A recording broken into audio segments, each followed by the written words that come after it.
서울시의 외국인 가사관리사 시범 사업으로 입국한 필리핀 가사관리사 중 2명이 추석 연휴 때 숙소를 나가 현재까지 연락이 끊겼습니다. 정책 재검토가 필요하다는 목소리도 나옵니다. 이지은 기자입니다. 필리핀 가사관리사 100명은 지난달 6일 입국해 4주간 특화 교육을 받은 뒤 지난 3일부터 각 가정에서 일을 시작했습니다. 모두 필리핀 정부 인증 자격을 취득했습니다. 한국에 너무 좋아해서 선택했습니다. 가족도 많이 도와주고 대학 구원 다시 공부 다니고 싶습니다. 필리핀에서. 지난 15일 저녁 이 가운데 2명이 숙소에서 나간 뒤 연락이 끊겼습니다.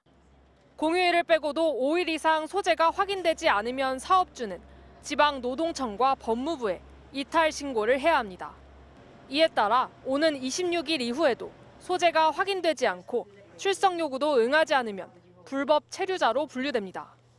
이탈 이유는 알려지지 않은 가운데 월급에 대한 불만일 가능성이 제기됐습니다.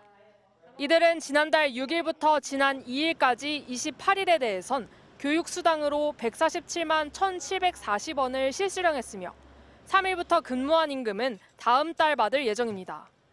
노동부 관계자는 이들이 같은 E9 비자로 제조업에서 일하는 노동자보다 급여가 적다는 말을 많이 했다고 전하기도 했습니다. 실제로 최저임금을 적용받고 근로시간은 최대 40시간으로 제한되는 데다 숙소비로 월 40만 원가량 공제돼 제조업 근무 외국인 노동자에 비해 실수령액이 적을 수 있습니다. 하지만 오세훈 서울시장은 오히려 비용이 비싸다며 최저임금 차등 적용 필요성을 주장해왔습니다.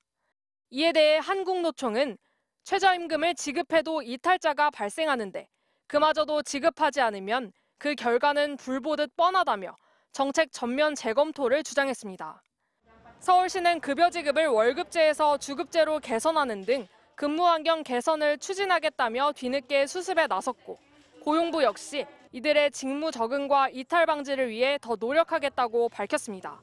MBC 뉴스 이지은입니다.